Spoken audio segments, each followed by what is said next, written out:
Hey, it's Jay. It's Jay. Yo, and it's Zell. And this is M3, where we talk everything marriage, motivation, money, and more. Today we got a special one for you. Today we have guests coming on the show. Tell them who the guests are. Toshiba and Jason. We have them coming on the show today. So give them a warm welcome. Please leave some comments for them. If you got questions, ask, all the good stuff. And remember, we are not therapists, psychiatrists, psychologists, or therapists. We're just married couples on this side and our guests as well that are just sharing our experiences and hopefully help you get through life a little bit better. You can take the advice, you can use it, apply it to your lives, or feed it to the dog. The dog don't want it. Whatever you choose to do. Let's get it. Now we bring it in our guests.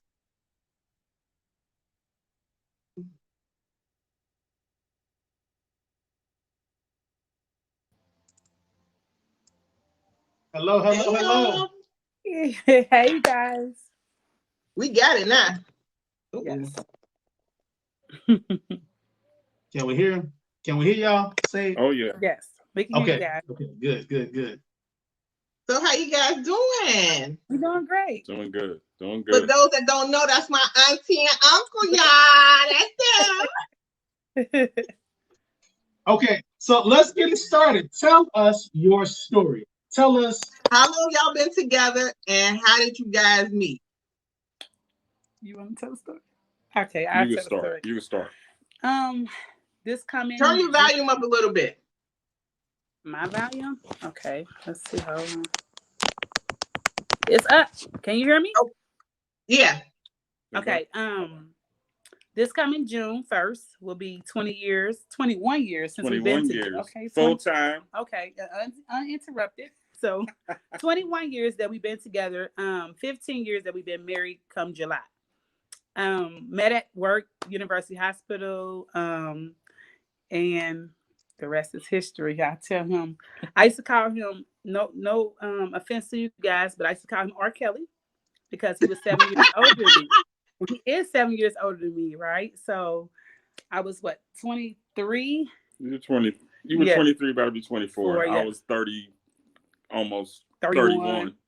She was a tenderoni. When I approached and I flirted a little bit, that's the first thing. So, how old are you? Old? Yes. You an old man. I'm like, oh man, I'm only 30, 31. Yeah. So, and we dated for about a year. I thought he was cheap at first. Okay, I'm gonna tell you the story. So we dated for about a year. I'll tell you the story back. He said, "Oh Lord." I thought he was cheap, right? I'm like, who is this guy with these Jesus sandals on, right? Had nice legs, nice haircut, things of that nature, but he was cheap. So I'm like, why is this man so cheap? I mean, and I guess years down the line, he's still a little frugal with his money, but hey, no limits here, right? So, but we dated, like I said, we dated for about a year. We hit it off really well, and the rest is history. We've been together ever since. Full-time, uninterrupted, and that's it. We got more to our story, but we just trying to, keep it PG. I mean, oh, you mean the part that you didn't like me at first? Yeah, don't tell everybody. I mean, it is what it is. I'm not, but I love you now. I love you now, but at one time she didn't like me. She didn't like you. Well, she might have liked me, but she just had this perception of me, or for whatever reason, and flirtatious. She thought I was flirtatious. It's a possibility I probably was. And I'm just saying. She thought I was flirtatious. Who? A gigolo. I was not a gigolo. Oh, a gigolo. Okay.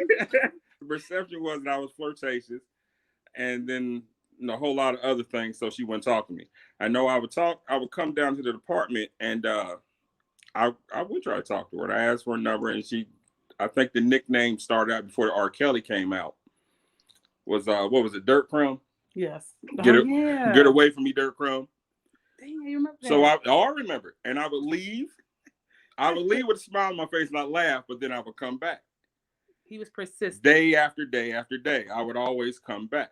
And then the R. Kelly thing started coming out, and I was like, R. Kelly? What? But it still didn't stop me from coming back. And I think one of the things I joke with, I told her that she said, what you want? I said, I'm gonna marry you. I'm making my wife. Yeah, I ain't marrying you. Now, why did I say it then? But look at where we are now. Right. That's I right. just knew I was interested. And, you know, and she's like, marry you? Ugh. She said, I wasn't even thinking about you. Not at all. Not at all. But Persistence pays off. yes, he was really persistent. He wasn't like being annoying, but he was. But he was cute with being annoying. You know, he had a little sex appeal to him, things of that nature, you know. But I thought, like, look, if I'm gonna date you, you gotta tell me who all you have dated at work. Because you know, dating at work is off limits, right? You don't date nobody at your job, right? Not for me. That was my standards. But I took a chance. And I thank God for the chance I did give him. So, you know. Look at that. Interesting. 20 years later. Yeah, 20 plus years later. Right. It was good. He wasn't letting up off your heels. No, he was not. What do you want? Get out of here. Yeah, pretty much just like that. Get out of here. Get out of my department. Yes. I'm working. But it was good though. It was really good. But just when you work with someone, and not directly in the same department, but when you work with someone, you really have to be careful of who in your business is going to reflect how you work, how you guys get into an argument. It's going to reflect how you work when you mad, when you see him talking to another person, things of that nature. It's like, who is that? So just imagine when we got married. I'm not only dealing with Black people, I'm dealing with white people, I'm dealing with old people. They're like, let me see your marriage license. You got married to my sugar daddy? I'm like, Lord. So Wow. Oh, you was the sugar daddy. Okay. Yeah. Everybody loved Jason. I mean, he was like a well-rounded person. Everybody loved him. Just real respectful. And that's one of the things that drew me to him. Being respectful. He used to always say he was going on a date with Ebony. And I'm like, who is Ebony? And that was his daughter.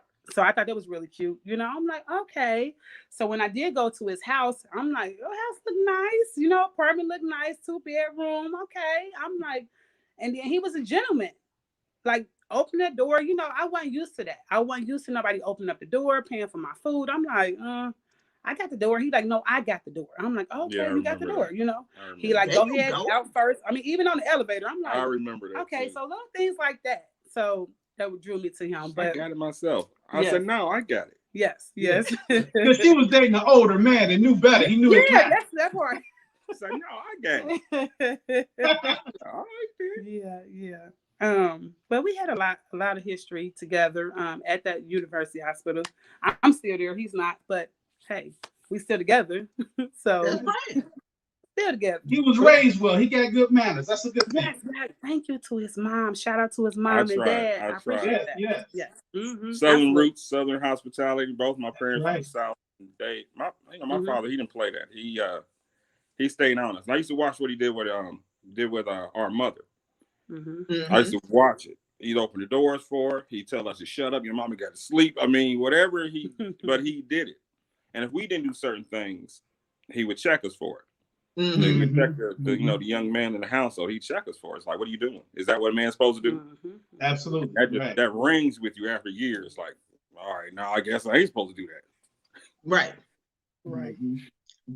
Boom. That's good. That's that good Southern raising. I remember before we got married, I had talked to my father about it. And first thing he said to me, he said, well, you know, y'all been together long enough. He said, you should have married her a few years back. He said, what are y'all doing? Mm-hmm. And I said, no. He said, you love her? I said, yes, sir. He says, all right, about time. We dated for 6 years. He said, do right. He said, do right. That's a long time to be dating. But he was like, you know, he said about time. I'm like, all right, Pops. He says, I don't know what you waiting on. So let me tell you my story. This is how it went. So I purchased the home, and it was just me and Janiyah, and Jason still has his apartment. He wasn't letting that apartment go. So I wrote a letter in the Bible. I put it in the Bible, and my letter consists of, let me and Jason work it out. If it don't work it out, remove him away from me, although it might hurt. So that was my letter, my own personal letter. It was longer than that, but that was to sum it up. That was my letter to God from me. And I'm like, even if he don't want to move forward, I'm ready to move forward. He's not. Move him away. Although it's gonna hurt, move him away from me, because this is not the direction I want to go with my daughter. Her seeing us dating for a long time, but he's going home, right? Going home, I'm still here, and it's like, what we doing? You spending the night? Are you staying? You got a key? What we doing? And he finally moved his art stuff in. So when he moved his art stuff in, he asked me to marry him in October, November. And I didn't have a ring, of course. When he asked me to marry him, we was laying in the bed. And he was like, would you marry me? I'm like, you just talking casually. It wasn't on one knee or any of that. I'm like, yeah. I'm like, you're not ready to get married. He's like, I am ready to get married. I'm like, well, why I don't have a ring? At that time, I ain't had no ring on my finger. I'm like, he's like, it's gonna come. Guess when my ring came? A month before the wedding. Now, I got married in July. Look at you. Yeah, I got married in July. I got my ring in June. You got it before? No, listen. So we going to New Jerusalem Church. He went and got a receipt from the pastor first. For counseling. I did that first and gave her the receipt. And I'm like, oh, we kind of doing things backwards here, right? So he bring a receipt home and like, oh, I set a date for us to go to marriage counseling. I'm like, where's my ring? But we was going to pre-marriage counseling first. So we did that first. Okay. Went through that. And I'm like, wow. And so I'm like, where is my ring? Here comes January, February, March, April. Still ain't got no ring. At this point, I'm like, we ain't getting married. We can't be getting married, but we already paying for stuff.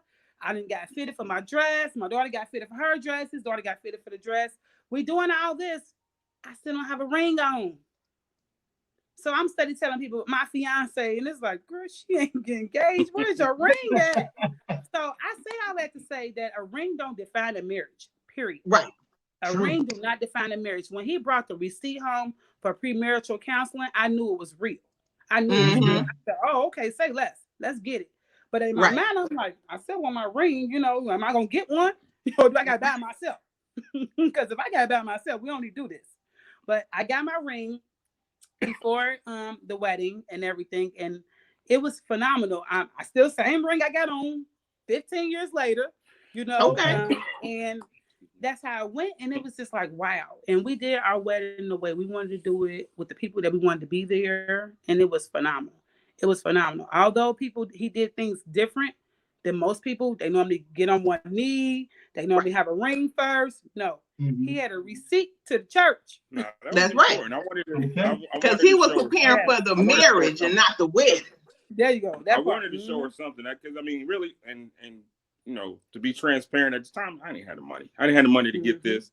I was working a lot to pay off things. I definitely didn't make the money that I make now. But I still knew what I wanted. I knew I wanted her to be my wife, and I knew I wanted to get the ball rolling. So I'm, let's pay for this and pay for things, and towards it. But outside of that, that was more important to me than that. Even though that was going to come. That's right. I knew it was going to come. I knew exactly when it was going to come, because I was, paying on stuff. But the other stuff in between that, let's knock all this stuff out. Let's knock all this stuff out. Let's go to marriage, counseling, and actually talk. Yes. Talk to our pastor. That was important to me. Okay. Absolutely. Now, I have a question for each of you individually. So I need both of you to answer. So what made you know that he was the one, and what made you know that she was the one? Well, when I prayed to God and I wrote the letter and put it in my Bible, when he moved in here with his art table, that's how I knew he was the one, because he wouldn't go nowhere without that art table. And it was like, okay, now he's giving up his apartment. Now he's ready. That's when I knew he was really ready, because, if you got your own apartment there and I'm living over here, but you saying you're ready, we ain't making no move, And I don't want to force you over here. No, I'm not forcing nobody. He gonna come when he get ready. So when he came and he was like, I'm ready. I'm like, you sure? And then that's when I had butterflies in my stomach. I said, okay, oh Lord, I'm standing at the door shaking like this. Like, okay. All right. And so I called my brother on the phone, like, okay, he ready to move in. am I ready for this? Mm. So of course I It go got back real. to prayer again. I'm going back in prayer, just trying to figure it out. Like, okay, what we doing here? And that's how I knew, like, okay, this is it. Because he wasn't what I was used to. You know, it was time to step out differently than what I was used to. So it was Mhm. like, okay, not only was he a gentleman, he was older, you know, much more knowledge, wisdom. It came with a lot. It came with a lot. And I needed that growing up. You know, this helped me become the wife that I am now. You know, we kind of nurture each other, you know, like pulled on each other, you know, strings and heartstrings, if I should say, you know, and it was just phenomenal. It's phenomenal being married to this man. I mean, all jokes aside, it's phenomenal. I mean, I don't have a sad story to tell. I mean, besides the death of our parents and loved ones, things of that nature. But I can't say that we had a struggle that was for real. You know, that's not our story. That's not our testimony. Not saying that it's not other people's testimony, but that's not ours. You know, but Mhm. That's good. by the grace of God, we here. You know, so That's right. but yeah. So how did you think? I'll tell you what, I initially in the beginning, I was probably ready, but it's hard, like, and I won't speak for all men, but I hear it, but I say it's hard for men to transition and let go of what they're used to. Especially, when you say you cleave, it's hard to let things go. Especially in used to an apartment, you're used to things that you do on your own. You're used to all of that. It's hard to let that go, and that's all material things. But I think in the beginning I procrastinated a lot because it's like, oh no, I got a spot. This is my spot. I love my spot, and we good. And I kept it like that for a reason.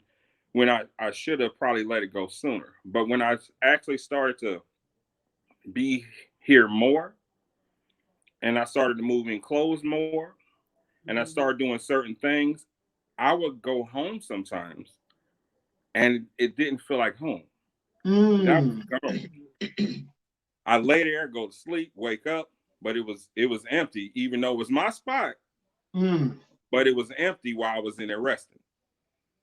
So I wake up, and then I come up here, and I still try to go home, still being stubborn. Like, I'm going home. I got a spot I'm paying for. And I would go home. We would, have a few words, and it's like, I'll see you tomorrow. I'll see you later. Try the same thing, and it was harder and harder to actually be there. Then it got to the point I was here most of the time, and that place was storage. I was just holding on to a storage spot as opposed to just letting everything go. And I knew I was ready, and I knew I wanted to be with her, and I knew when each time I went home, and it was just, it was revealed to me like, brother, this is not home. Your home is up there. This is where you feel at rest. This is where you sleep through the night. I come here and sleep like a baby. I get home, and then I couldn't sleep. It's like something it's missing. But then I come here, and I played that game for a while, and it's like, you know what? I got to stop this. I need to go home. Yeah. I need to go home. And I knew that was it, because I was feeling crazy. I'm laying there in the middle of the night in my apartment that I love. Oh God, I can't stand this. What's she doing? I need to go home. It's my spot, but man, what's she doing? It's too late to call. I don't want to pop up at 3 a.m. Come on over. It's missing me. Then it was a few times I did. I would come up here in the middle of the night. In the middle of the night, 2-something in the morning. The alarm went off, remember? And the alarm went off. My goodness. Scared her to death. But it's me because I couldn't stay there. It's like I can't stay there. Yes, I remember that. But I started venturing out in the middle of the night. I'm gonna pack a bag. I'm gonna just go. And I set the alarm off coming in here, scared her to death because she wasn't expecting it. But it's like, I needed to come up here. I wanted to come up here. She said, "Why didn't you call?" I said, "It's too late." Did you just come on in? And then around that time, I never went back. And then it was more or less to go back to start getting rid of the furniture and downsizing, and of course, bringing the art desk in here to let it be known when I brought that. And then after that, it's like, you know what, I'm home. I'm home. I just got to get this stuff out of storage. Okay.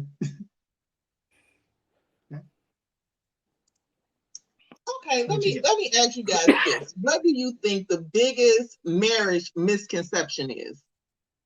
That is easy.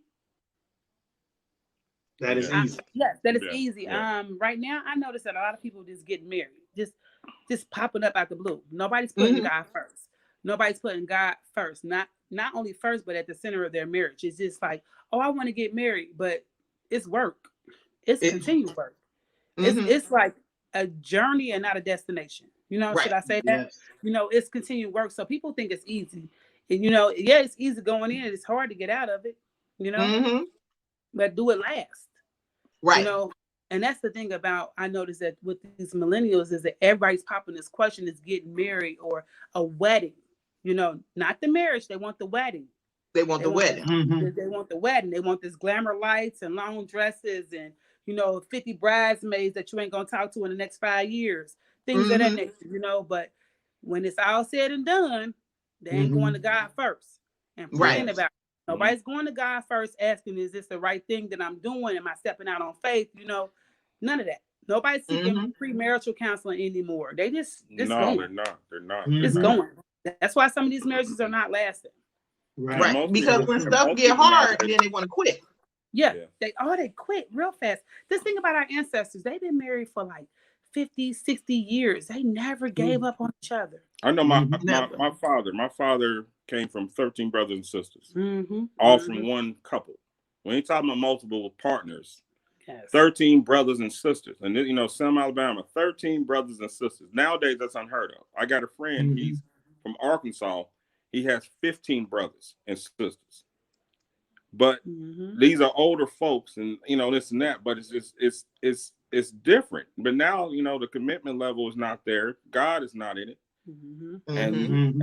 and they don't put that in it. You can get married to a spouse. You can do whatever you want. But if you don't get married to God and get married to your spouse, it ain't gonna last anyway. Mm-hmm. It's not. So true. It's You not. gotta have it somewhere in there. It's gotta be 3 chords. That part. Three Yes. chords. Talk about it, Your spouse, God, spouse, and yourself. It's got to be Right. Mm-hmm. in that order. That's how it's gonna work. That's right. And if That's he it. ain't one of the chords, it ain't gonna last. It ain't gonna It- last. it's not. When the honeymoon's over, he's the only one that's going to Mhm. help you through the bumps, because you can always be on the top of the roller coaster, but every now and then the roller coaster, it's going to come to the bottom. Right. Are you going to go back up, or are you going to stay down? And that's the thing. Okay. But people bail out. They bail out when the Yes. roller coaster's at the bottom. Mhm. Mhm. They bail out, and they bail out too quickly. Divorce rate is high. Yes. It's real high because no Very one wants to stay in a Very fight. true. Nobody want to fight. Yeah, nobody want to fight these days. They want to fight each other, but not fight for their marriage. That's Right. That's, Mm. they Mm. fighting each other. You're right. They fighting each I other, like but it. not Yeah. for the Yeah. marriage. Mm-hmm. They'll fight each other, but won't Okay. fight for their marriage. I like that. Let me ask you this. So, and this could be one answer or it could be individually. What would you say is the most rewarding part of being married? So you guys have 20 years in the game, so The most you got to share rewarding- something with us. What's the most rewarding part of being married? Let's see. We got a lot. Not just yeah. Mine's me. Financial stability for one. I'm gonna tell you that Okay. for sure. Healthy. We got boundaries. We laugh. Just taking the limits off. You don't have to put on the show. He can see your vulnerable side, and it's okay. Just being married to the same man for this long, being with him for this long, he can see all of me, my flaws and all. And when we say flaws, we're talking about everything. You know how some people are like, I ain't going in the bathroom with my spouse. You can see everything. People have that moment where they don't feel that they can share everything with their spouse. They're like, well, you can't tell him everything. You can tell him everything. Stuff that he shouldn't know. He know. He like, babe, you tell me that? I'm telling you, but don't say nothing. It's like a best friend. Like, don't say nothing. I'm gonna tell you this real quick. Let me tell you, they say don't say nothing, but don't say nothing. And it's fun. To me, it's fun. It's fun being married. Do we have our rough patches? Sometimes, yeah, for the most part, like any other marriage, but we work through them. Right. That's That's life. We're not thinking it's peaches and cream by all means. We're not saying that, but we work through them. I think the rewarding part for me is that financial stability, and even if it's not financial, it's the love that we share for one another. That we can talk. We can talk. I communicate. I talk his ear off, and he'll talk mine off. As you see, we like, you like one answer. Oh, one answer. Okay, man, you go ahead. So it's fun. I mean, when we got a person that you can communicate, a friend. That's the best part about it, is having a friend, a forever friend. That's Okay. it. Okay. Oh, yeah. She like Yeah. Yes, I love y'all. In my face, in my face. Jason, is it the same for you? That answer? It's the same. I was gonna say one of the things I told it. Well, one of the a lot of that, actually, all of it is. But I know one of the biggest things, and that, one of the biggest joys. It's like some people, they are on their way home and they don't want to come home to their spouse. Mhm. I enjoy getting off work and coming home to my spouse. Mhm. I enjoy being inside the house and knowing when she's coming home.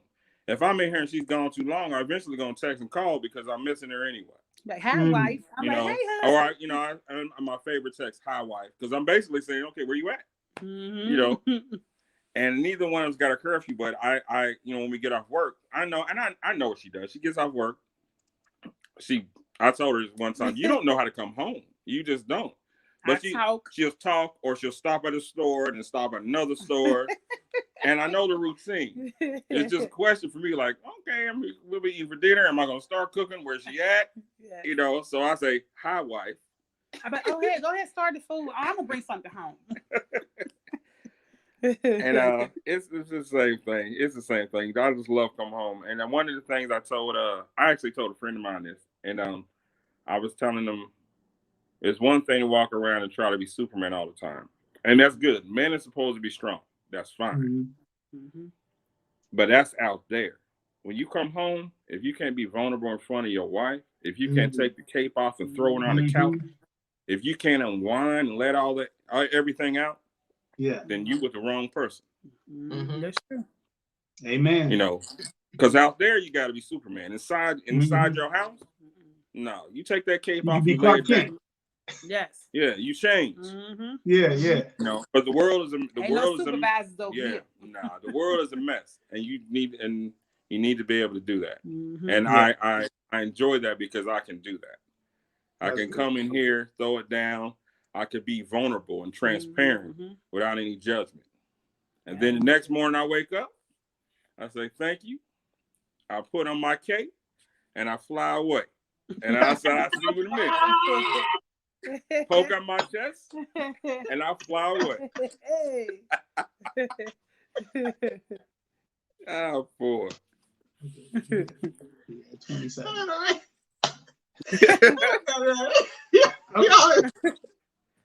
She don't have another one, so that we can make sure we're respectful of your time.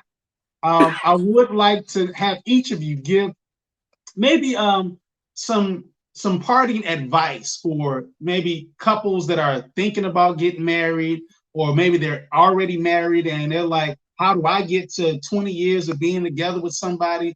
What is that, what does that look like? So from you guys that are seasoned in this thing, what advice would you give about marriage, about, it could be financial, it could be, spiritual, it could be relationship wise, mental, like what would you like to share? So if somebody said, give me some game on how I could be married this long. So we celebrated 10 years. You guys were at our wedding. Thank you for that, by the way. Yes, yay. That's awesome. That's good. A great wedding, by the way. I'm grateful that you guys are still holding on strong. One thing I can say is, first is always keep God first, right? But let's be transparent. Let's take off this God notion, because it's easier to say God. But what about when you don't feel like praying, right? When you get to that moment when your husband like, I ain't going to church. That wife, you pray for your husband. You pray for your husband more than you pray for yourself. And I say that gladly every single day. I ask God to cover my husband from the top of his head to the bottom of his feet. I ask that he go out, because he's going out here into this world anyway, right? As a Black man, you got a whole lot of stuff that's up against you. So if a woman can pray for her husband more so than anybody else in this world, you're going to be able to get through it, because you'll find yourself and you'll see some change in him. You'll start seeing change in him when he having those moments where he's being a butthole, should I say? Because you can't always say, my husband is this everything. Yeah, he gonna get on your nerves. It's okay. It is okay. It's okay. You get you some me time. You say, look, as soon as Jesse start acting crazy, I start praying out loud. pray out loud. You ain't got to go in the room, pray out loud. Because it's going to shut him up. Have you ever heard of somebody arguing with you when you praying about God? They be quiet. They be quiet. They ain't arguing. They ain't going to say nothing else to you. You know what I'm saying? They ain't going to say nothing You're else to like, you. help him, Jesus. Yes. You start praying out loud. It's going to hush. Going to shut you down. You know what I'm saying? Just keeping God first. Just continue to keep praying. Even when we don't feel like praying. How many times have we said, oh, I'm going to pray before I go to sleep. And we're going to watch a movie. And then we go to sleep, right? And wake up, the movie watching us. But we ain't prayed yet, right? So we don't pray enough. And then we talked about that today at church. We got to continue to pray. Pray without ceasing, right? The Bible talks about that. So if you continue to pray more so than ever, you're going to have a sustainable marriage. You know, you communicate with your spouse over and over. It's other ways to communicate. You can communicate through a text message. You can write a letter. Don't nobody write letters these days. We still got cards. We give cards out. You know, we give cards out. I'm a card connoisseur. Everybody knows that I keep all the cards. We give out cards. I get flowers for no reason. You know, he get cologne for no reason. He's like, what you give me this for? Just because I want you to smell like this. Try this scent. You know, we shower each other. It could be small little gifts, small little gestures that you make. Whether it's going to get him some new underwear or some new socks. He like, thank you for the socks, babe. Yeah, I threw those other ones in the garbage. You know, you didn't even know it, right? So little small gestures means a lot. They talk about the 5 love language, but you got to know your spouse, because what if those love languages ain't there? You know, you got to know what's best for him, and how you met him. It should be how you keep him, you know, only in a good sense, right? So what you do to keep him, you got to keep it up. You know, you can't stop, you know, and I'm going to tell you, more sex and more sex, okay? That's how you keep the devil away.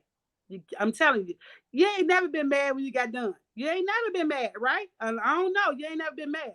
So you know, you've been arguing, you know, okay, think about it, how tight you get. And that's why the Bible talks about that you got to stay committed with each other so the devil can flee.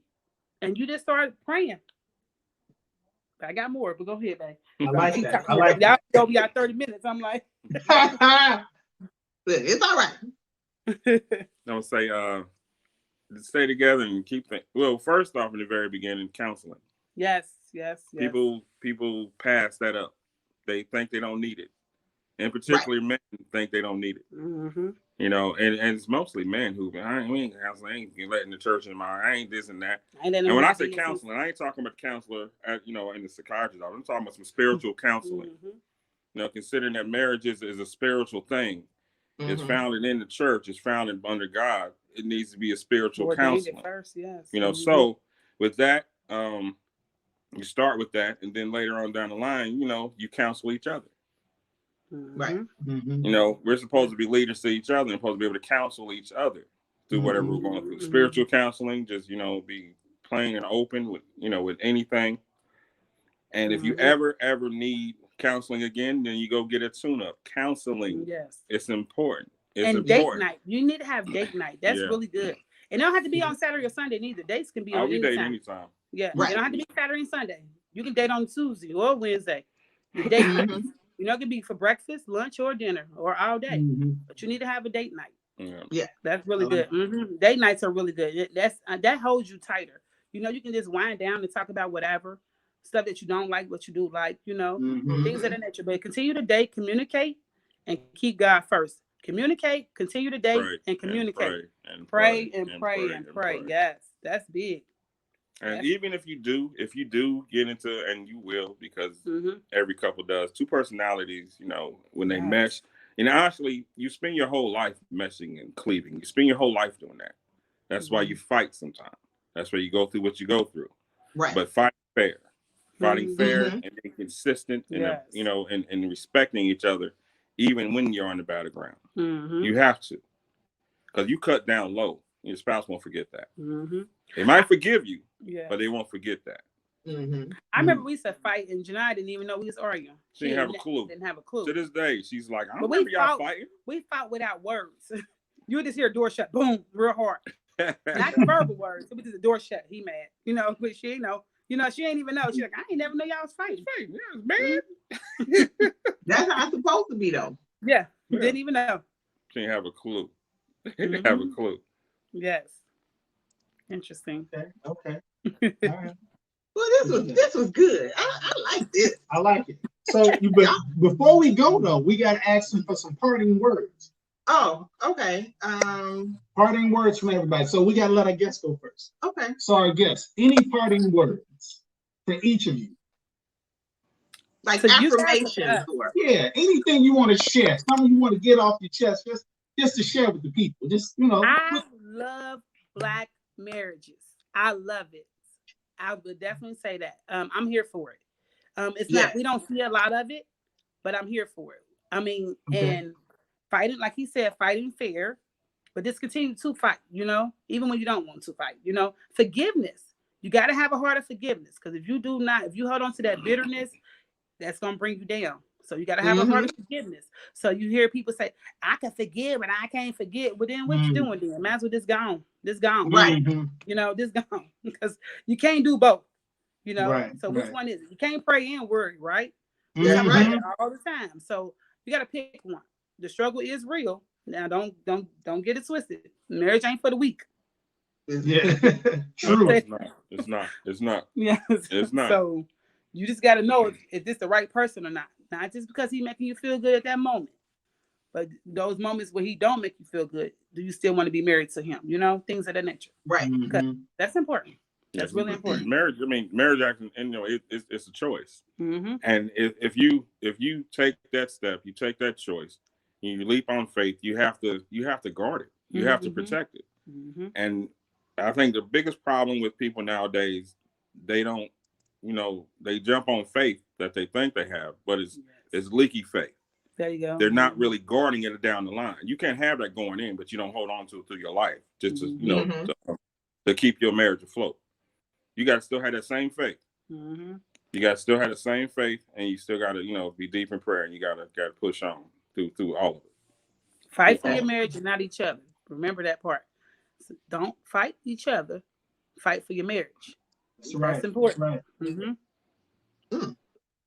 Okay. Most importantly, stay friends. Yes. You have to stay friends. That's my bestie. Yeah. It's my bestie. Because you got people who's married You gotta and they're not stay even friends. friends. They not. Oh wow. Yes. No, they're yes, not. yes. They're married. They're not even friends. And some people I've heard this, and it shook me when you hear somebody say, I don't like her.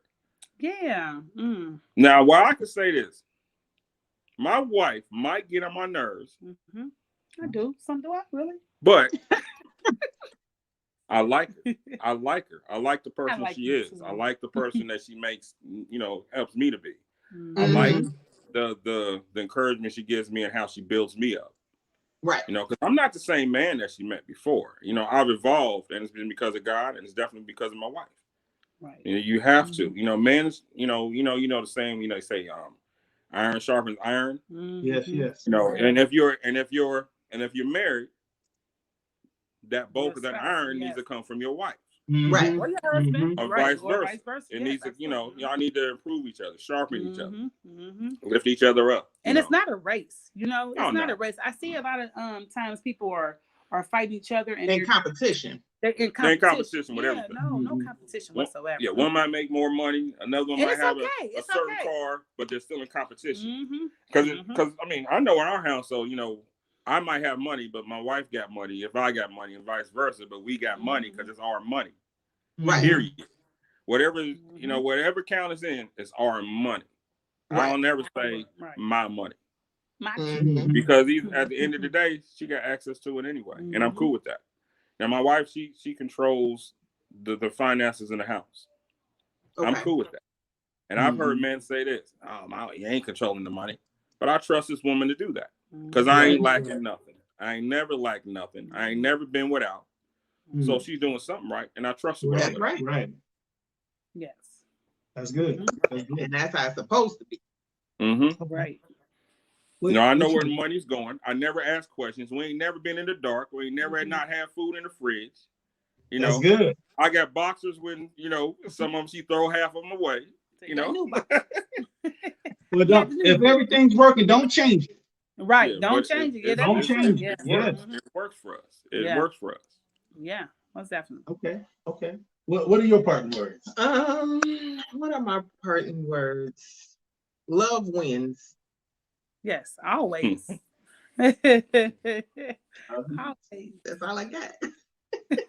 I'm gonna go to my tried and true. Stay active, stay focused, stay motivated. And even if you can't stay motivated, stay consistent and Yes. stay Oh yeah. clear.